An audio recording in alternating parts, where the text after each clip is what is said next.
હાલ નકલીના જમાનામાં અસલી શું એ એક પ્રશ્ન છે, કારણ કે નકલી વ્યક્તિથી લઈને ખાદ્ય પદાર્થો પકડાય છે ત્યારે એક બાજુ પાણી ગણીને લોકો નોકરી માટે ફાફા મારે છે, આંદોલન કરે છે, તો બીજી જ બાજુ નકલી અધિકારીઓનો રાફડો ફાટ્યો હોય તેવા દ્રશ્યો સામે આવે છે। સુરતમાંથી નકલી ડુપ્લિકેટ વિજિલન્સનું પીએસઆઈ ઝડપાયાની ઘટના સામે આવી છે। નમસ્કાર, આપની સાથે હું ભગવતી વિશાવડિયા। સુરત શહેરના સરથાણા પોલીસ સ્ટેશન વિસ્તારમાં ટ્રાફિકની કામગીરી દરમિયાન બે વ્યક્તિ નશાની હાલતમાં હતા। તે બંને સરથાણા પોલીસ સ્ટેશન તેમને લાવવામાં આવ્યા અને ત્યાં તેમની ભલામણ કરવા એક વ્યક્તિ આવે છે।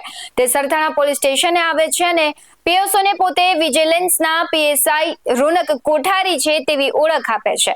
ત્યારબાદ સરથાણા પોલીસ સ્ટેશનના પીઆઈ એમબી ઝાલા આવી જતા તે વિજિલન્સના પીએસઆઈને વધુ પૂછપરછ કરે છે, જે દરમિયાન તે પોતે ગાંધીનગર વિજિલન્સમાં પીએસઆઈ તરીકે ફરજ બજાવે છે અને પીઆઈ રાણા સાહેબની સ્કોડમાં હોવાનું જણાવે છે। તે દરમિયાન પીઆઈ ઝાલા સાહેબે તેમને ઓળખ કાર્ડ માંગતા તેણે જવાબ આપ્યો કે ઓળખ કાર્ડ હું ભૂલી ગયેલ છે અને સાથે નથી, હાલ હું રજા ઉપર છું તેવું તેણે જણાવ્યું હતું। ત્યારબાદ સરથાણાના પીઆઈ અન્ય સ્ટાફને શંકાસ્પદ લાગતા સઘન પૂછપરછ કરતા ભાંડો ફૂટ્યો હતો। સરથાણા પોલીસ આ દરમિયાન તેના મોબાઈલમાં તપાસ કરતા તેમના મોબાઈલમાંથી પોલીસની વર્દી પહેરી અને ફોટા પણ મળી આવ્યા છે અને સરથાણા પોલીસ આગળની તપાસ કરી રહી છે કે અગાઉ આ વ્યક્તિ દ્વારા ડુપ્લિકેટ પોલીસ બનીને કોઈ નાગરિકોને હેરાન પરેશાન કરવામાં આવ્યા છે કે નહીં, આર્થિક લાભ તેણે મેળવ્યો છે કે કેમ અને આ વ્યક્તિનો જો કોઈ ભોગ બનેલ હોય તો સરથાણા પોલીસનો સંપર્ક કરવા સરથાણા પોલીસ ઇન્સ્પેક્ટરે પણ જણાવ્યું છે। સમગ્ર ઘટના અંગે ડીસીપી ઝોન 1 ના આઈપીએસ અલોક કુમારે निवेदन આપ્યું છે। શું કહી રહ્યા છે आओ સાંભળીએ। कल सरथाना पुलिस स्टेशन के विस्तार में ट्रैफिक की कामगिरी करते समय दो लोग नशे की हालत में मिले हमें। उसको दो लोगों को पुलिस ने पकड़ा और पीदेला में उनको अरेस्ट पकड़ा है पुलिस ने। तो उसके बाद एक व्यक्ति आया पुलिस स्टेशन जिसने इन दोनों की भलामन करने के लिए वहाँ के पीआई से वो व्यक्ति जाके मिला और उसने अपने आप को विजिलेंस का पीएसआई बताया और अपना नाम बताया रौनक कोठारी। फिर पीआई एमबी ज़ाला ने उससे पूछपरछ की तो उसने बताया कि वो पीआई राणा जो विजिलेंस में है उनके स्टाफ में उनके स्क्वाड में है और उस स्क्वाड में वो पीएसआई है।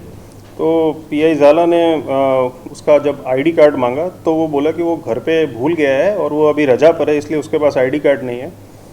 तो पीआई ज़ाला को इसको शंकास्पद प्रवृत्ति इसकी लगी तो उसने तपास किया और उसके मोबाइल में उसने देखा कि इसके पास काफ़ी फेक आईडी कार्ड इसमें इसके मोबाइल में है और पुलिस के ड्रेस में अलग अलग पोजेज में ये ड्रेस इसके पास है। तो उसने पता किया, अलग अलग ब्रांचेस से पता किया तो पता चला ऐसा इसके नाम का कोई बंदा जो है जो पुलिस में नहीं है, कोई विजिलेंस में इसके नाम का है नहीं। तो इसके लिए हमने उसके ऊपर केस रजिस्टर किया है और हमें अभी पता चला कि 2019 से ये काम कर रहा था और हमें 3-4 लोगों ने कांटेक्ट भी किया है और बताया कि इसने पैसे की उगरानी उनसे की है और ये लोगों से भलामन कराता और मतलब अपने आप को पीएसआई विजिलेंस का पीएसआई बता के पुलिस को डराने धमकाने का काम करता। तो हमने इस पे केस रजिस्टर किया और इस मामले में पूरी डीप तक हम जाएंगे और पता करेंगे कि इसने ऐसा कहाँ कहाँ किन किन लोगों के साथ किया है और इस पर हम कड़क कार्रवाई करेंगे। नकली पीएसआई પોતે 2017 થી વિજિલન્સના પીઆઈ પીએસઆઈ તથા ડીવાયએસપી અને આઈબીના પીઆઈની ઓળખ આપતો હતો।